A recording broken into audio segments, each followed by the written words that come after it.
Hello and welcome to the Kristin Carrera podcast. I am Kristin. Welcome back if you've been following along. And if you are new, please make sure to hit that subscribe button, like, follow along, and comment. I love to hear where you are on your health journey. How has it been for you? Is it tough? Is it hard? I will tell you that it has not been easy for me from the beginning of Carnivore. It took me a while to finally start seeing those improvements. So if you are new to Carnivore, I just say stick to it, stay strong. Your healing does not happen overnight. The most important thing that you need to do is have patience. Have patience with your body, have patience with the process. Okay?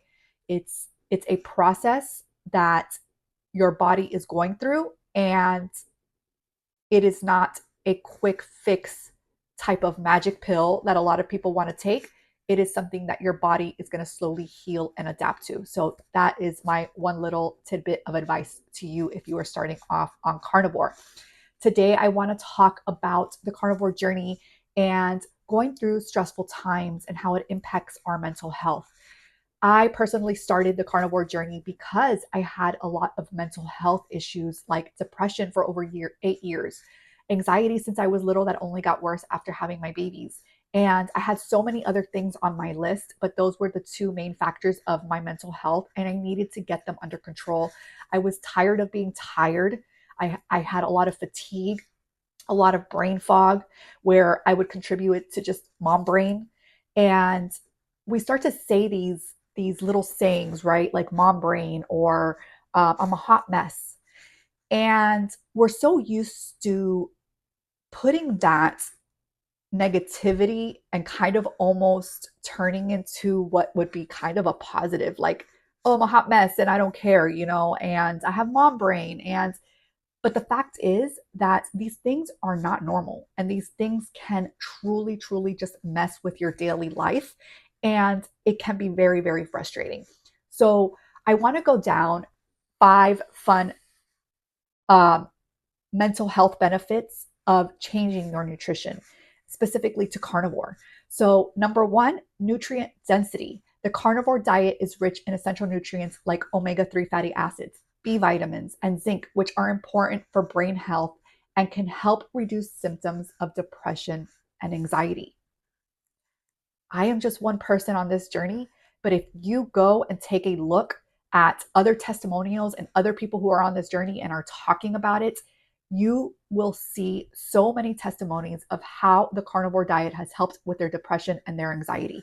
This is one of the reasons that I decided to jump all in on carnivore, was because I kept seeing these testimonials and I thought to myself, the worst thing that can happen of me going on a carnivore diet is that it doesn't work for me and I'm still feeling depressed and I'm still feeling anxiety and I'm still having the 100 things on my list.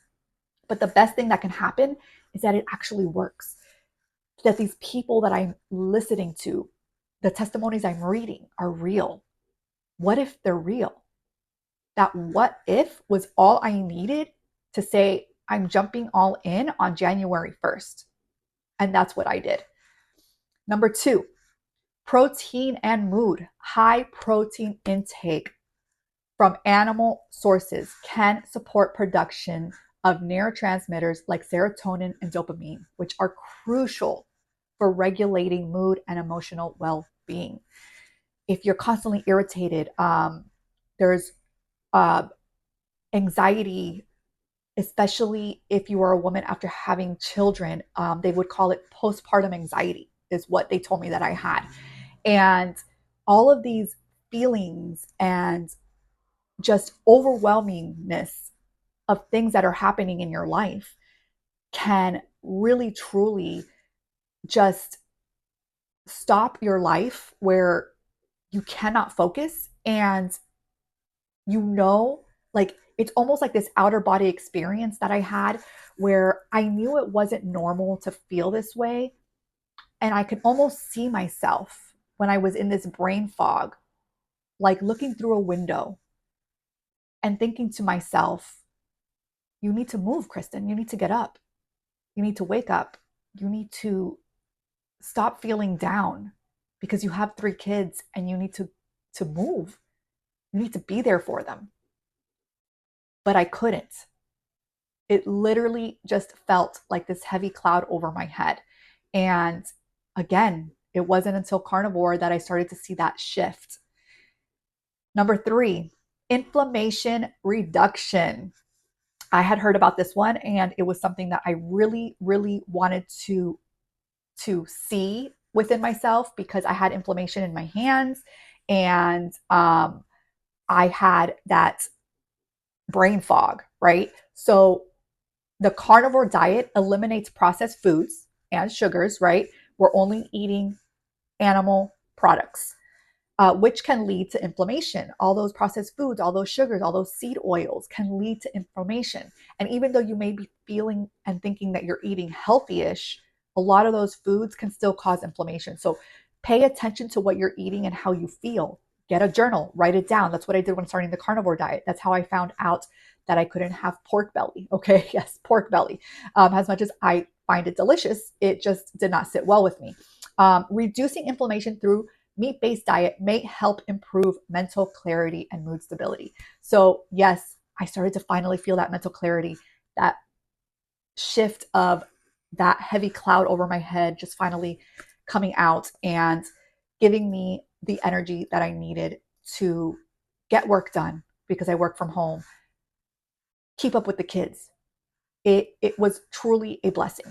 Number 4, stable blood sugar.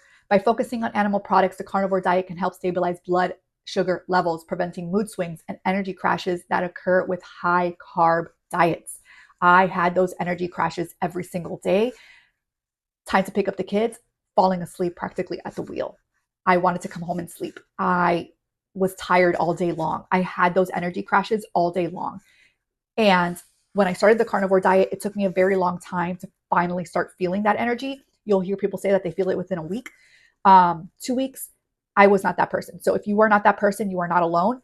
Stick to it. It could be different factors. It can be that you are oxalate dumping. It can be that you need more electrolytes. If you're drinking too many electrolytes, that can also give you that crash. So you have to play with it, see what works for you, write it down. This is how you're going to know, okay, maybe I need a little bit more electrolytes. Maybe I need to cut back. Maybe I need to drink more water. That's what I noticed. I noticed that I needed to drink more water. That helped me with not getting those crashes. So pay attention to what you are putting into your body and how it works for you. And number 5, gut health connection. It's all about our gut, right? While the carnivore diet is low in fiber, some proponents argue that the elimination of certain foods can lead to improved gut health, which linked to a better mental health through the gut-brain connection. You will hear that you need fiber, that it's essential, that you won't be going to the bathroom if you don't have fiber. And you will hear a lot of carnivores tell you that this is not the case. I have not had any issues going to the bathroom. Are there some people that have issues? Yes. Everybody is different, right? There's no one size fits all. That person who may be getting constipated may need to add more fat to their diet.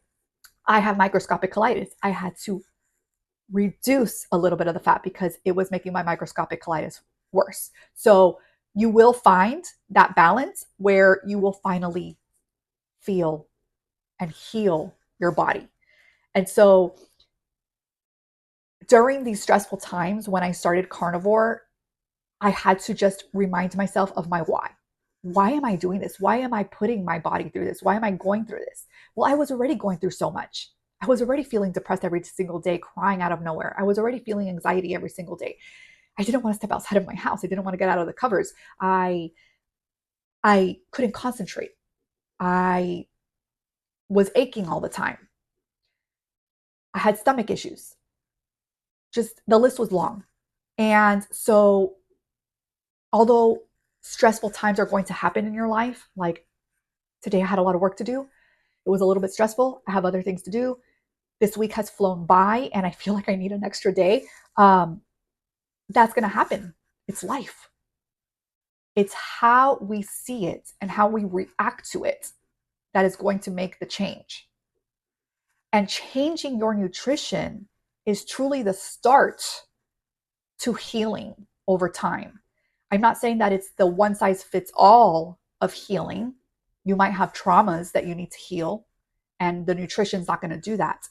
But the nutrition is going to help and start you on that path of healing. And so I hope that this video has helped you, give you some insights on how changing your nutrition can truly help with your mental health. I think it's something that we all need to constantly talk about. Sadly, a lot of my videos that I talk about anxiety and depression and things like that are not big hits, but I think that it's important to share these aspects with the world, because I think that there are so many of you out there that I have yet to reach that are struggling through depression or anxiety or any other kind of mental health, and just need that guidance on trying to heal yourself, not only physically, but mentally. And I just want to say that you are not alone. You've got this. Put it on a sticky note wherever you see it every single day, to remind yourself of your why.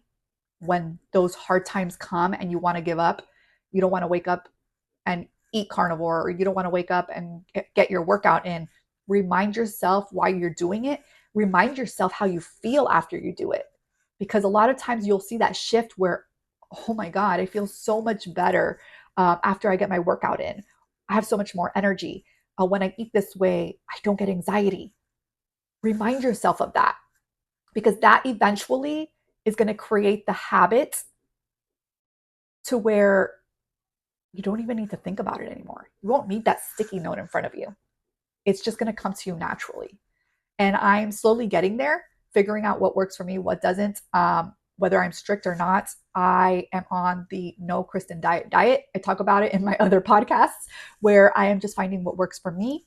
And I come in here to share with you what has worked for me. Maybe it worked for you. And again, what works for me may not work for you, but it might give you a little guidance into figuring out what will work for you.